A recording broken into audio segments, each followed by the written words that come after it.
The Majority Leader. Senator card call. Yes. I would ask consent that that be vitiated. Without objection. I ask unanimous consent that following morning business on Wednesday, June 8th, Senate resume consideration of S-782, the EDA Revitalization Act, with a time until 2 p.m. equally divided between the proponents and opponents of the Tester Amendment number 392 regarding swipe fees. At 2 p.m., the Durbin Amendment number 393 will be withdrawn. The Senate proceed to vote in relation to the Tester Amendment number 392. With no amendments, motions, or points of order in order prior to the vote, other than budget points of order and the applicable motions to waive. The Tester Amendment be subject to a 60-vote threshold, and the motion reconsider be considered made and laid on the table. Without objection, so ordered. Mr. President, I want to express my appreciation to Senators Durbin and Tester for their warm relationship, and to every senator here on this most difficult issue for allowing us to get this done tomorrow expeditiously. It's something that had to be done, and it's the right thing to do, and we'll move forward upon completing this to try to do other things on this very important piece of legislation. Mr. President, I ask unanimous consent that when the Senate completes its business today, it adjourn until tomorrow, Wednesday, June 8th at 9:30 a.m. After the prayer and the pledge, the journal proceedings be approved to date. The morning hour be deemed expired. The time for the two leaders be reserved for use later in the day. Following any leader remarks, the Senate proceed to a period of morning business for an hour. The senators permitted to speak for up to 10 minutes each during that time, with the time equally divided and controlled between the two leaders of the designees, with the majority controlling the first half, Republicans controlling the final half.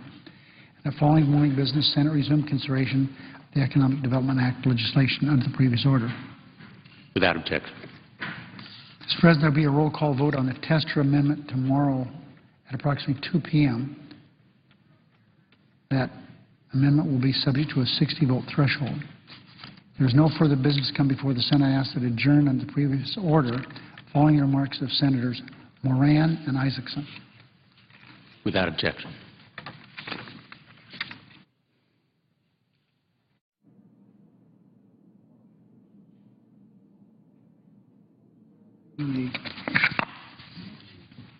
Entering the Senate of Isaacson and Moran, I ask that we begin a quorum call.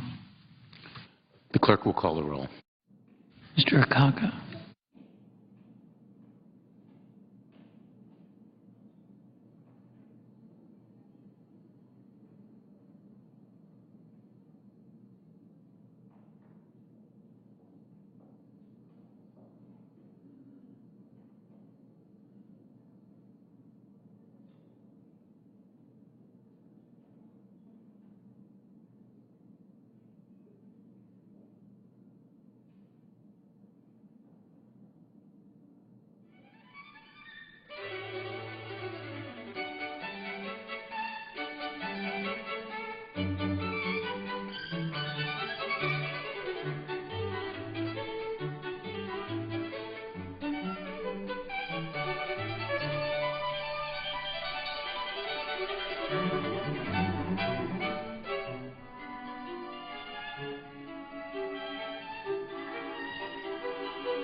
Senator from Kansas. I ask unanimous consent that the quorum call be lifted. Without objection. Mr. President, on Friday of last week, the U.S. Department of Labor released a dismal update on our nation's economy. Not only did our nation's unemployment rate rise to 9.1%, but the number of Americans looking for work increased to 14 million, and those who have been jobless for at least 6 months climbed to 45.1%. It's clear that the current economic policies are not working in our favor, and in fact, I suggest they are working against us, creating an environment of uncertainty and hampering job growth in America. When the message coming from Washington, D.C. is more taxes, more regulation, and more intrusion in the free market system, it's no wonder that businesses are not hiring additional workers. Americans are looking for leadership to get our economy back on its feet so that they can find a job and provide for their families. In a recent survey, 90% of Americans said that the economy is in bad shape and that by a margin of 2 to 1, Americans said our economy is on the wrong track. I couldn't agree more. Changing the course of our economy will require Washington, D.C. changing its course. Instead of creating barriers to job growth, Congress and the Obama administration should be implementing policies that encourage job creation. History shows that sustainable economic growth starts with the private sector.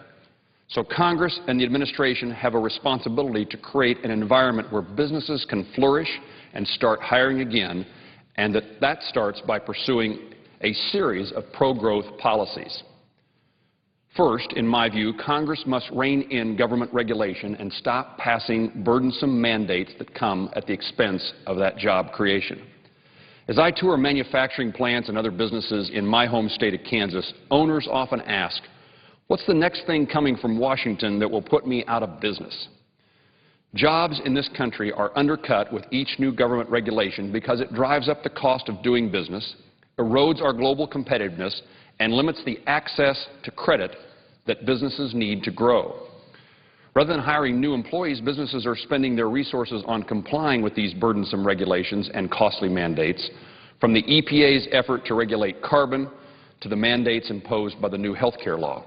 According to the Small Business Administration, the smallest businesses, those with less than 20 employees, spend 36% more per employee than larger firms to comply with federal regulations. That's roughly $10,585 per employee to comply with all federal regulations. And very small firms are even burdensomed more per employee. Small business, as we know, is the backbone of the American economy. Those businesses employ half of our private sector workers and have generated 65% of new jobs over the last 20 years. So it makes no sense to drive up their operating costs with additional government regulations, because that leaves them with fewer resources to hire new workers. Second, Congress can spur economic growth by replacing our convoluted and burdensome tax code with one that is fair, simple, and certain. When businesses know what to expect, they can better plan for future expenses and will invest in their companies for growth and will hire new workers. Unfortunately, Congress is often too short-sighted when it comes to tax policy. A year or two extension of tax cuts do not give businesses the certainty they need to plan for that future. Employers have to make decisions about the future of their business today, and given the fact that their taxes will rise in the near future, they are reluctant to hire new workers or expand their business. If we're serious about creating jobs in this country, we have to give our country's job creators the ability to plan for the future and a tax code that encourages investment. Third, Congress must open foreign markets for American manufactured goods and agricultural products. Across the country, thousands of Americans depend upon exports for jobs, including more than 1/4 of all manufacturing workers in Kansas. By increasing our nation's exports, we will create jobs and opportunities for all Americans without raising taxes or increasing the federal budget.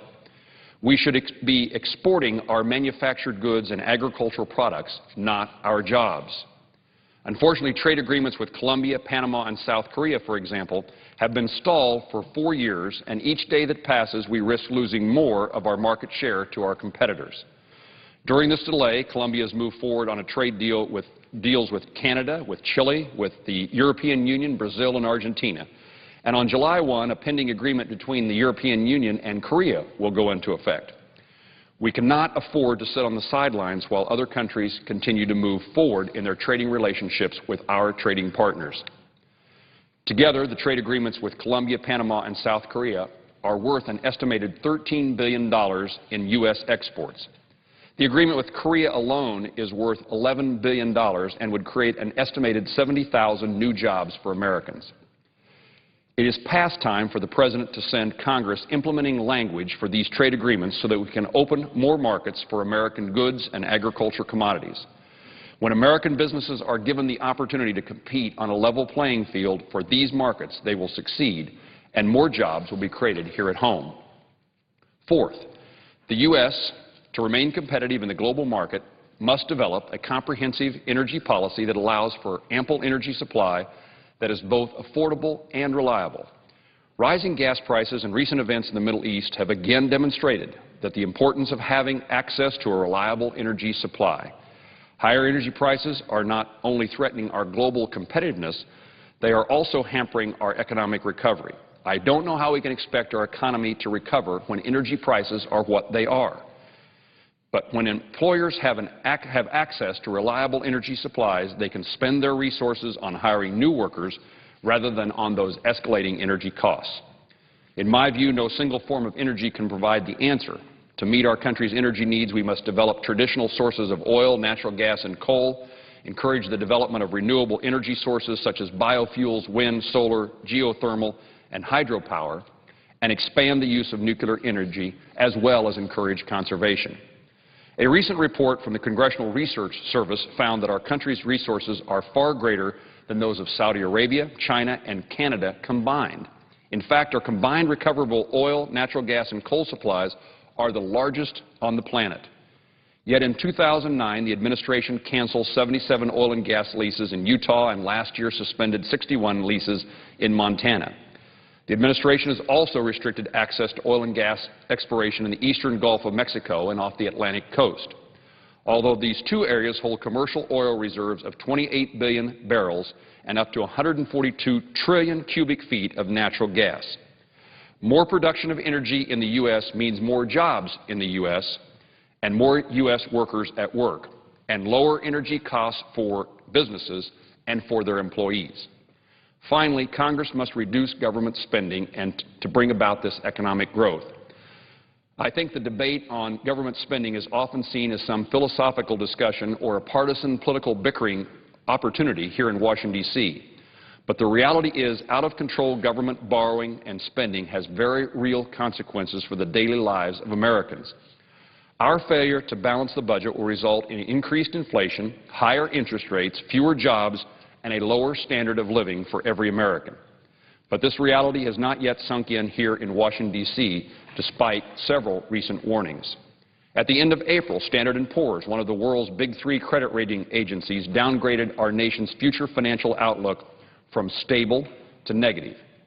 S&P said our country has a very large budget deficits and rising government indebtedness, and the path to addressing these is not clear. Furthermore, just last week, another credit rating agency, Moody's, if we needed another reminder, warned that our failure to reduce our growing deficit could prompt them to downgrade their outlook on our AAA rating to negative. Without a credible agreement on substantial deficit reduction, this is Moody's talking, this could happen as soon as next month. This would have a devastating impact upon our already struggling economy. Reducing our nation's debt will require us to work together to craft a serious plan. President Obama's proposal to balance budgets, in part by raising taxes on business, in my view, would only make our economic circumstances worse. Washington does not have a revenue problem. It has a spending problem. It is time for us to work together and pass a responsible budget to reduce our deficits this year, next year, and far into the future. The plan should include significant spending reductions, a balanced budget amendment to restrict Washington's future ability to borrow money that would put us right back in the mess that we're in today, and one that addresses our long-term unfunded mandates. As John Adams once quipped, facts are stubborn things, and the facts tell us that Washington must change direction if we are to grow our economy and put people to work. The failed economy we are experiencing and the financial collapse around the corner is the most expected economic crisis in a lifetime. We know what is going to happen if we don't act, and it would be immoral for us to look the other way or to kick the can down the road because the politics of these issues are too difficult to deal with. Americans deserve leadership here in our nation's capital to confront these challenges and not to push them off to the next generation of Americans. If we do so, if we confront these issues correctly in a responsible way, businesses will succeed, profits will be made, employees hired, and Americans will again be able to live and pursue the American dream. Mr. Chairman, Mr. President, I thank you, and I notice the absence of a quorum. President. The Senator from Georgia. I'd like to ask unanimous consent that the quorum call be vitiated. Without objection. Mr. President, I rise to speak as if in morning business for up to 10 minutes. Without objection. I want to commend the Senator from Kansas. I had no idea when I came to make my remarks that they would be so in keeping with a part of his speech with regard to regulation and what the regulatory regimen of the current administration is doing to economic improvement and economic development in the United States of America. I rise for a moment to talk about the Dodd-Frank legislation, to talk about the qualified residential mortgage provision, and to talk about the 6 regulators of financial services and a recent decision that they have made. Sean Donovan, Ben Bernanke, Sheila Bair, Edward Donovan, Edwin DeMarco, John Walsh, and Mary Shapiro were challenged with carrying out and writing the rules of intent for Dodd-Frank. When they published a few weeks ago, about 2 months ago now, the proposed rule on qualified residential mortgage, it created a firestorm and created a number of speeches on the floor of the United States Senate. It also created a letter from 39 members of the United States Senate, which I would like to ask unanimous consent be included in the record. Without objection. These 39 senators wrote specifically to these regulators to express their concern with the possible effect of the proposed regulation that the regulators were proposing on qualified residential mortgage. I am pleased to say that a few days ago, the 6 regulators extended the comment period from June 20th now to August the 1st. I have not talked to them, but I hope it's because they've been listening to the speeches, they've been reading the comment, they've been seeing the testimony, and they understand if left uncorrected and if put in place, the current rule on qualified residential mortgage will be a second hit to what is already a very fragile United States housing market. Mr. President, just last week, the reports from the most recent month in terms of residential home sales saw a beginning of a second dip in residential housing. This morning, the Wall Street Journal reported that 40% of the homes in America that contain a second mortgage or an equity line of credit are now underwater. 40%. One of the reasons they are is that prices are continuing to decline. And one of the reasons prices are declining is the buyers are not there. It's a seller's market. We have too many foreclosures and too many short sales. The impact of the Qualified Residential Mortgage Amendment to Dodd-Frank was an amendment offered by Ms. Hagan, Ms. Landrieu, and myself, all with experiences in housing and knowledge about the marketplace.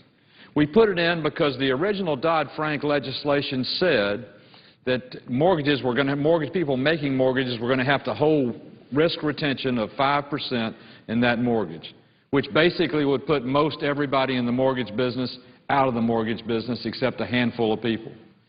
We put in the qualified residential mortgage the specific parameters by which a mortgage could be exempt from risk retention, which were a down payment of at least 20%, or if the down payment was less than that, it had to carry private mortgage insurance to ensure the effect of an 80% loan. Second, qualified ratios that demonstrated the couple could pay back the mortgage under any reasonable assumption. Third, the house had to appraise. Fourth, the creditworthiness of the individual had to demonstrate that they could pay for the mortgage. Those were all the reasonable underwriting criteria that existed before the financial collapse of the mid-2006-2007. The rule that was proposed by the 6 regulators, which now they've extended the commentary time, completely avoided and made no mention of the private mortgage insurance requirement and said for a qualified residential mortgage to exempt risk retention, the buyer would have to put down at least 20%. Mr. President, most buyers in America don't have at least 20%. And under current economic times and what's happened, they've got a lot less than that. But for years, and I was in the housing business for 33 years, the 90 and 95% conventional loans made in this country were the backbone of the loans that helped support the housing market. And those loans required a private mortgage insurance policy on any amount of loan exceeding 80% up to 95%. We need the rule, the ultimate rule coming back from these regulators by August 1st to contain that provision so as to exempt from risk retention any mortgage that meets the underwriting criteria, including private mortgage insurance on any amount above 80% and up to 95%. If we don't do it, Mr. President, I want to tell you what will be the outcome, and it's without question. You will remember, Mr. President, that when we got into trouble in housing, it's because we directed Freddie and Fannie to buy affordable housing loans, which became a consumer of subprime packages that were generated in Wall Street. Subprime packages were loans that had high coupon rates, and they were made to risky borrowers. They were intended to get more people in housing, but they became an abused process. Because we directed Freddie and Fannie to buy that type of paper, it created a demand for that type of paper, which Wall Street fulfilled. So in other words, you had a premium pricing on the coupon, which made the security attractive, but the risk was greater because the loans were to people with less good credit. We've now gone the other way. The pendulum has swung 180 degrees the other way. And with the pending rule that's being circulated, upon which this commentary time has been extended, if it goes into place, you will create a 90 and 95% loan being priced just like loans that were subprime were priced. Because very few people will be able to make those loans, only a few large lenders. They'll price the interest rate on those loans high because of scarcity. In other words, a borrower borrowing 95% or 90% with private mortgage insurance will end up paying a premium in interest rate or discount points in order to get that loan because there won't be a wide distribution or availability of that type of conventional financing. The unintended consequence of the rule being proposed, which we fortunately have got an extension on comment time, would create another ability for lenders with the capacity of retaining risk retention to price a loan at such a rate that it's too high for the average consumer. The other thing it's going to do is a lot of consumers who can't get a qualified residential mortgage of 90 or 95% will be out of the housing market. What's the result of that? The result of that is an extension of what the most recent figures demonstrated. Lower demand, declining housing prices, and a protracting continuous of the worst housing recession in the history of the United States of America. So I come to the floor today, first of all, to say thank you to the 6 regulators for extending the comment period. Second, to urge my colleagues, to urge the lending institutions, the real estate industry, the consumer interest groups, the housing advocacy groups, to have their input with these regulators on the proposed qualified residential mortgage rule. Because if left unamended as it currently is proposed by the regulators, it will make affordability of housing less affordable in America, the access to conventional credit less available to America. It will decline the demand that exists already, which is historically too low. It will protract the continuing decline of housing values in America, and it will cause our economy to continue to slide in an even deeper depression. It is critically important that what the gentleman from Kansas said be recognized. Don't be sure that when you pass regulation, the unintended consequence doesn't cause a bigger problem than the problem you're trying to correct. I admire our regulators. I appreciate the hard job we've given them to do. I appreciate the fact they've extended the comment time. I hope now they'll also listen to the comments that are being made, come back and make a qualified residential mortgage rule that includes the provision for private mortgage insurance on loans in excess of 80% and no more than 95%. Mr. President, I yield the floor. The Senate stands adjourned until 9:30 a.m. tomorrow. Thank you. Do I wrap, please? Today in the Senate, members continued work on an economic development programs bill that includes a measure to